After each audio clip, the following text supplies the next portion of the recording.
اسی طرح کرو جیسے دنیا کے امتحان کی تیاری کرتے ہیں۔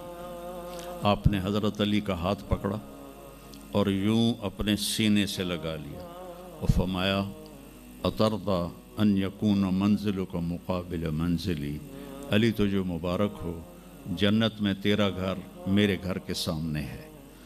تو وہ رونے لگے۔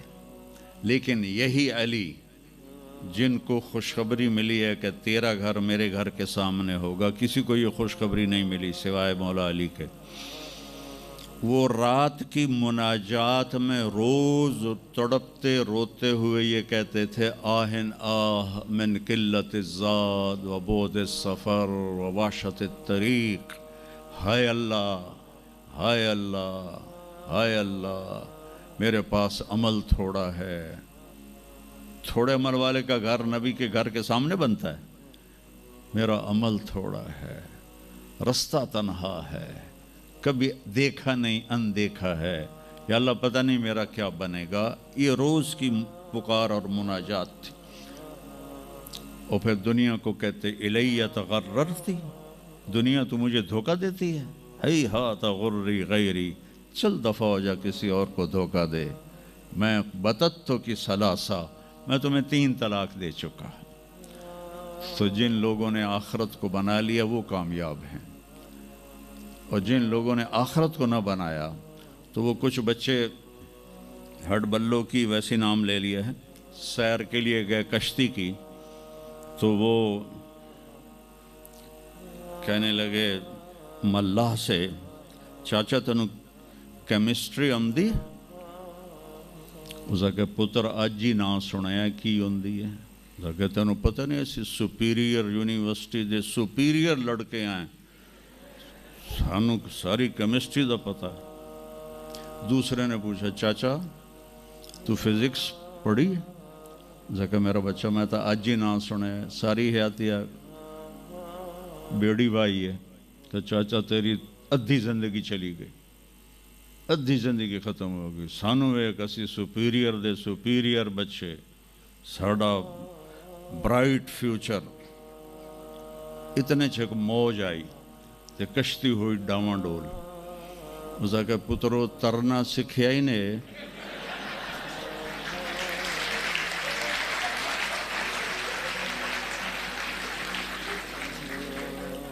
وہ آکھن لگے کوئی نہیں سکھیا، سوئمنگ پول کوئی نہیں سپیریئر ہے۔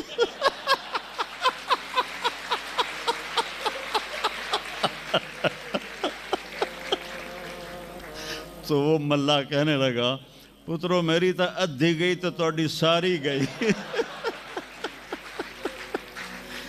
تو میرے بچوں مرتے وقت ایسا نہ ہو کہ تم کہہ رہے ہو ساری برباد ہو، اپنی زندگی اپنے نبی کی زندگی پڑھو۔ چند تو فرائض ہیں جو میں نے ابھی پہلے گنائے ہیں، اس کے علاوہ سچ انسان کو عزت دیتا ہے، دیانتداری انسان کو عزت دیتی ہے، رزق حلال انسان کو بلند مقام باوقار بناتا ہے، اور اچھے اخلاق فرشتوں سے بھی اوپر اس کو لے جاتے ہیں۔ آپ نے فرمایا جس کے اخلاق اچھے ہوں گے میں جنت الفردوس میں گھر لے کر دوں گا۔ تو نماز کی عادت ڈالو۔ کچھ بچے جی نہیں پڑھی جاندی، کچھ دن میں کوئی ایک نماز ضرور پڑھو، جمعہ پڑھو، ایک نماز ضرور، پھر وہ 2 ہو جائیں گی، پھر وہ 3 ہو جائیں گی، پھر وہ 4 ہو جائیں گی، پھر وہ 5 ہو جائیں گی۔ میں نے جتنوں کو بھی یہ نسخہ بتایا وہ سارے اللہ کے فضل سے، گورنمنٹ کالج میں میرا تھا ساتھی، تو وہ پھر شفٹ ہو گیا انگلینڈ، تو کوئی 40-45 سال بعد اس سے ملاقات ہوئی، یہاں پاکستان آیا ہوا تھا۔ تو میں نے کہا کہ نماز پڑھتے ہو؟ کہنے لگا نہیں۔ جمعہ؟ کہنے لگا نہیں۔ تو میں نے کہا اچھا ایسا کرو، ایک نماز شروع کر دو اور ایک جمعہ شروع کر دو۔ یہ ایک فرد کا واقعہ نہیں، ایسے میں ہزاروں بچوں پر بچیوں پر تجربہ کر چکا ہوں، اور وہ 5 وقت کے نمازی بن گئے۔ تو 2 دن کے بعد فون پہ بات ہوئی تو کہنے لگا یار تو میں نے ایک دسی آئی میں تو 5 شروع کر دیتی ہیں، وہ ڈرنکنگ بھی کرتا تھا، کالج کے زمانے میں بھی کرتا تھا۔ کہنے لگا لو جب میں نے نماز شروع کی تو میں نے کہا میری توبہ، میں شراب کو بھی ہاتھ نہیں لگاؤں گا۔ نماز ایسی چیز اپنی زندگی، اگر کسی کے لیے رخصت ہوتی تو حضرت امام حسین علیہ السلام کے لیے رخصت ہوتی میدان کربلا میں۔ لیکن کیا جنت کے سردار، جنت کے نوجوانوں کے سردار، اور جنگ سے پہلے اونگ آ گئی اور آنکھ کھلی تو مسکرانے لگے۔ تو بہن زینب علیہ السلام نے پوچھا یہ کوئی ہنسن دا ٹائم ہے، اتنی تو مصیبت آئی کھڑی؟ کہا بہن اللہ کے نبی خواب میں آئے ہیں، فرما رہے ہیں بیٹا میں لینے کے لیے آ چکا ہوں۔ تو اب یہ نماز نہ پڑھتے تو ٹھیک تھا، اتنا تو قتل و غارت چل رہا تھا، لیکن جو ہی ایسے سورج ڈھلا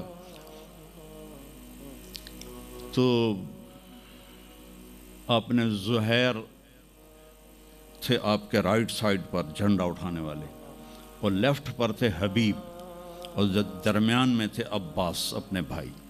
تو آپ نے زہیر کو بلایا، کہا یہ شمر سے کہو تھوڑی دیر رک جاؤ میں نماز پڑھ لوں۔ تو زہیر نے شمر سے کہا، تو شمر نے کہا ہم جنگ نہیں روکیں گے، ہم سر اڑائیں گے۔ تو انہوں نے واپس آ کر کہا جی وہ انہوں نے جنگ روکنے سے انکار کر دیا ہے، اللہ کی قسم اب ان کے لیے کھلی اجازت تھی کہ یہ چھوڑ دیں اور سر کٹا دیں، لیکن آپ نے فرمایا سر کٹ سکتا ہے، نماز نہیں چھوٹ سکتی۔ آپ نے کہا آدھے لڑو آدھے نماز پڑھو۔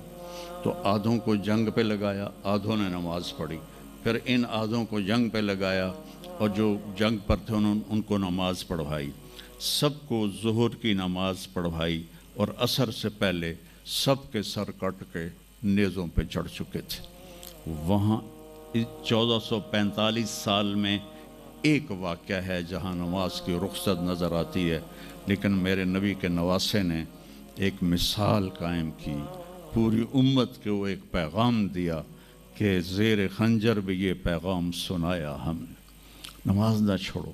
کبھی قضا ہو جائے تو رات کو سونے سے پہلے قضا دے کے سویا کرو۔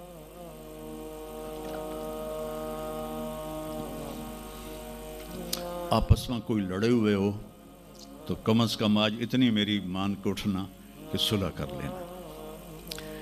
یہ کوئی بچیاں آپس میں کسی سے بول چال بند ہو، یا آپ بچوں کی آپس میں کوئی بول چال بند ہو تو ایک دوسرے کو معاف کر دینا، اس سے آپ کے دلوں میں علم کی روشنی زیادہ آئے گی۔ آپ کے دل میں بغض ہوگا تو علم آئے گا نہیں۔ تو اگر اپنے حافظ